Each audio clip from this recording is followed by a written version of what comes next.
সালেহা আপনি লিখেছেন গর্ভাবস্থায় চেয়ারে বসে নামাজ আদায় করা যাবে কিনা।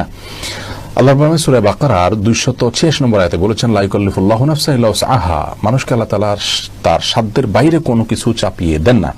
ইমরান ইবনে হুসাইন রাদিয়াল্লাহু তাআলা থেকে একটি হাদিস বর্ণিত হয়েছে সহিহ বুখারীতে।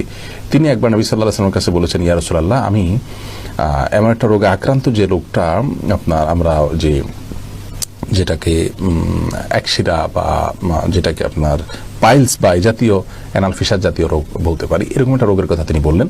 তখন নবী করিম সাল্লাল্লাহু আলাইহি ওয়াসাল্লাম তাকে বললেন, তিনি বললেন যে অবস্থা আমার সালাত পড়তে কষ্ট হয়। তখন তিনি বলেছেন, তুমি দাঁড়িয়ে সালাত আদায় করো যদি পারো, আর যদি না পারো তাহলে বসে পড়বে, আর না হলে তুমি কাত হয়ে বা শুয়ে পড়বে।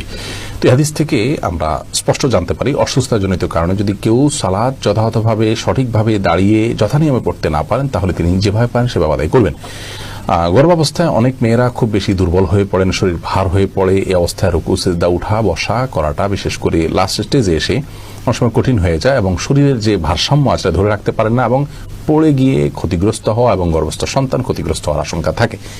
এরকম যদি অসুস্থ কোনো মা থাকেন এবং এই পর্যায়ে চলে যায়, তাহলে সেক্ষেত্রে তিনি যদি দাঁড়ানো থেকে চেয়ারে বসতে পারেন, চেয়ার থেকে দাঁড়াতে পারেন, এটুকু পারেন, তাহলে দাঁড়িয়ে সালাত শুরু করবেন। রুকু সিজদার সময় চেয়ারে বসে ইশারা রুকু সিজদা এবং বৈঠক এগুলো সব করবেন। আবার পরবর্তী রাকাতের জন্য তিনি দাঁড়িয়ে যাবেন, যদি এটা তিনি করতে পারেন। আর যদি এটুকু কাজও তার জন্য রিস্কি হয় বা কষ্টকর হয় বা দুঃসাধ্য হয়, তাহলে সেক্ষেত্রে তিনি চেয়ারে বসেই সালাতের শুরু থেকে শেষ পর্যন্ত সালাত আদায় করতে পারবেন।